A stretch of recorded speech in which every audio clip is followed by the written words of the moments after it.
The Battle of Coleto, also known as the Battle of Coleto Creek, the Battle of the Prairie, and the Battaglia del Encinal del Perdido, was fought on March 19–20, 1836, during the Goliad campaign of the Texas Revolution. In February, General José de Aria led a branch of the Mexican army up the Gulf Coast of Mexican Texas toward Goliad, where a large contingent of soldiers from the Texian army were garrisoned under Colonel James W. Fannin. Simultaneously, Mexican President Antonio López de Santa Anna led a larger force into the Texan interior, where on March 6 his troops won the Battle of the Alamo. After learning of the Alamo's defeat, Texan General Sam Houston ordered Fannin to retreat from Goliad and join the rest of the army in Victoria. On March 19, Fannin led his men on a leisurely retreat from Goliad. Mexican troops surrounded the Texians later in the day, before Fannin could reach the shelter of a grove of timber at Coleto Creek, some 400 yards away. Texans formed a square in the middle of the prairie and attempted to defend their position. Although Mexican troops launched 3 separate attacks against the square, they could not penetrate the Texian position. As night fell, Mexican sharpshooters were able to wound and kill more Texans. With little water to give to the wounded or to cool their artillery, the Texians felt they were unable to withstand further fighting. On the morning of March 20, the Texians surrendered. Aria attempted to secure honorable terms for his Texan prisoners. Against Aria's pleadings, all of the Texians were sentenced to death. A few Texians escaped the Goliad massacre on March 27, but most were killed. Background: Colonel James Fannin was the commander of the Texan troops at Fort Defiance in late 1835 and early 1836. During the Siege of the Alamo in February 1836, he attempted a march of 100 miles to relieve the Texan forces at the Alamo, but due to poor preparation for the journey and word that General Aria's Mexican forces were approaching Goliad, he turned back. After the Alamo fell to Santa Anna's forces, the Texians received orders from General Sam Houston to fall back to Victoria. Fannin therefore abandoned the fort but proceeded without adequate supplies and without haste on his retreat. Prelude: By 900 on March 19, they began their retreat from Goliad. During a period of heavy fog, the Texan force included the San Antonio Grays, the Red Rovers, the Mustangs commanded by Burr H. Duval, a militia from Refugio commanded by Hugh MacDonald Fraser, Texan regular soldiers commanded by Ira Westover, and the Mobile Grays. 9 heavy artillery pieces with different calibers were ordered by Fannin to be taken by the Texans, along with 1,000 muskets. But he neglected to ensure that a good amount of food and water was transported.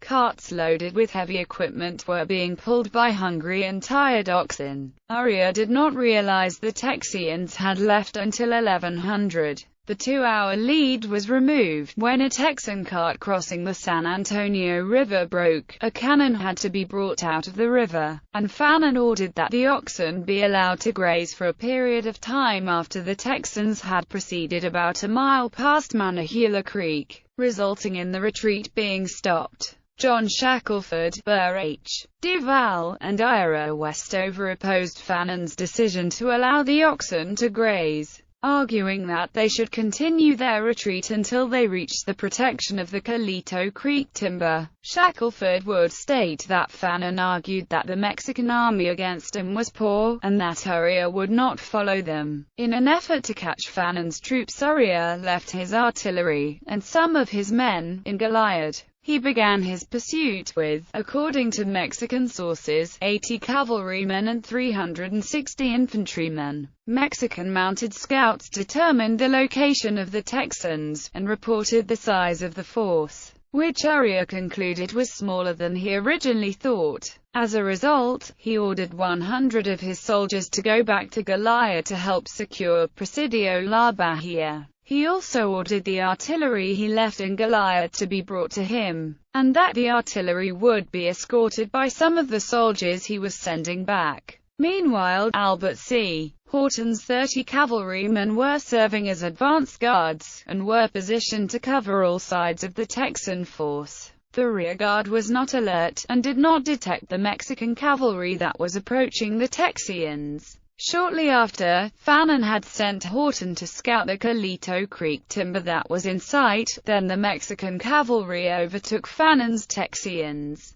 As the Texans tried to get to high ground 400 to 500 yards away from the position they were in when the cavalry overtook them, the ammunition cart broke. Battle. The Texan soldiers formed a square against the Mexicans. The high grass of the prairie meant the Texan view of the Mexicans was impaired. The Texians had little water. Each Texian soldier received 3 to 4 muskets. The square was 3 ranks deep. The front line contained the San Antonio Grays and Red Rovers, whilst Duval's Mustangs and Fraser's Refugio militia formed part of the rear line. The left flank was covered by Westover's regulars, whilst the right was protected by the Mobile Grays. In the corners of the square, the artillery had been positioned. Fannin stood in the rear of the right flank. In addition, a number of sharpshooters were deployed around Abel Morgan's hospital wagon, which could no longer be moved after the ox that was moving it was killed by Mexican fire. The Mexican soldiers then attacked the square. The left of the Texian square was confronted by the rifle companies under Morales,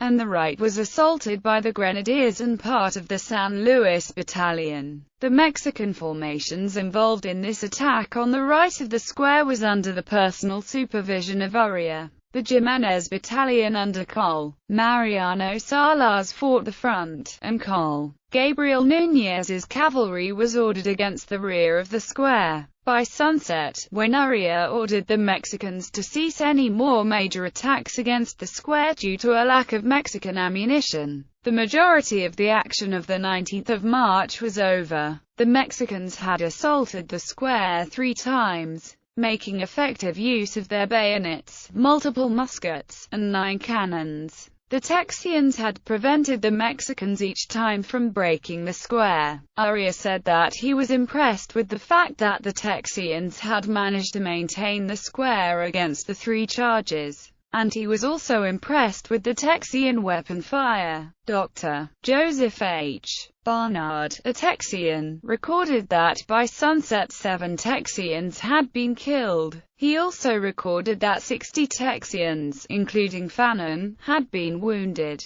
40 of the 60 had been wounded several times. After sunset, Urrea ordered Mexican sharpshooters to be positioned in the tall grass around the square, and that they fire at the Texians. Before Texian sharpshooters were able to remove the threat posed by the Mexican sharpshooters by firing at the flash caused by the Mexican guns, the Mexican sharpshooters were able to inflict more Texian casualties. As a result of all the fighting that occurred on the 19th of March, the Texians had suffered at least 10 dead and 60 wounded, whilst the Mexicans suffered an unspecified high amount of casualties. The fighting of the 19th of March had not demoralized the Texian soldiers. They were encouraged by the thought that Horton would succeed in getting Texian reinforcements from Guadalupe Victoria to Fannin. However, Horton had not been able to break through the Mexican defenses.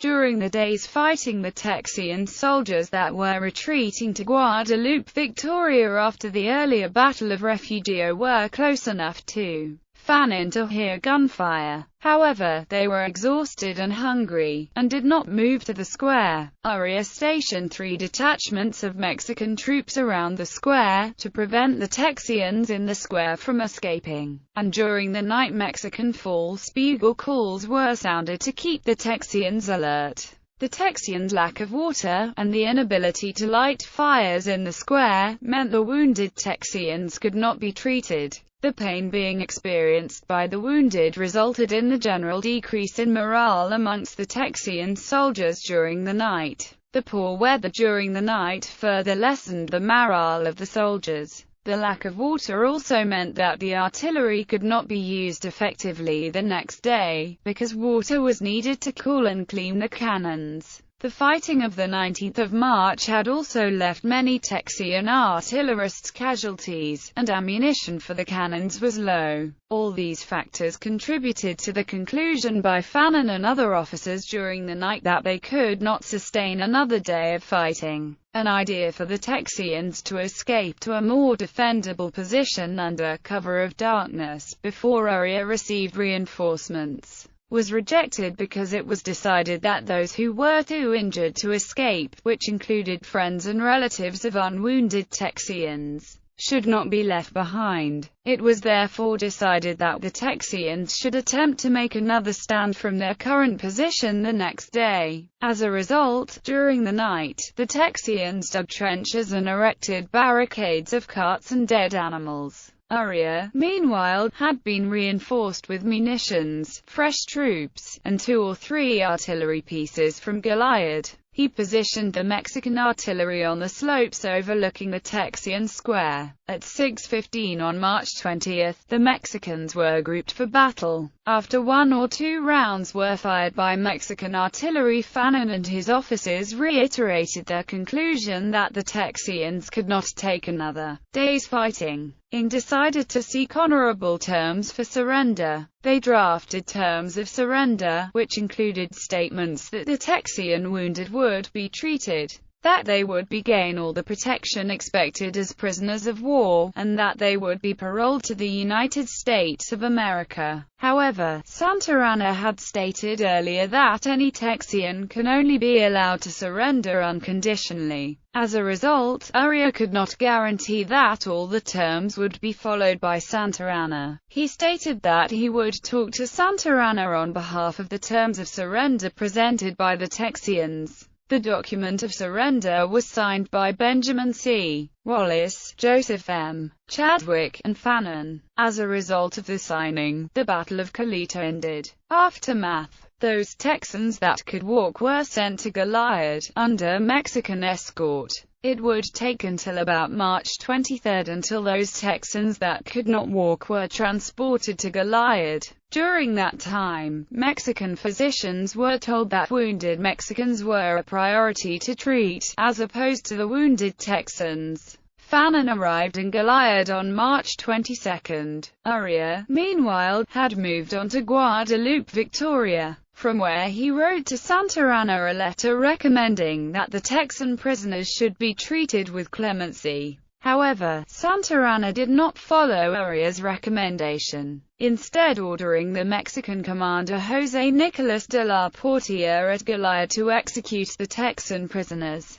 On Palm Sunday, March 27, 1836, Fannin and about 340 other Texan prisoners were shot by Mexican soldiers. The execution became known as the Goliad Massacre. The Battle of Coleto was significant because it showed that Texan troops involved in the battle, despite being relatively untrained, were able to stand up to the Mexican troops against them and obey their commanders. The battle was primarily lost because Fannin did not act decisively enough to ensure success, and he underestimated the quality of the Mexican force against him. It also illustrated that Fannin was reluctant to coordinate his actions with other Texan forces, a trait that was common amongst many Texian commanders.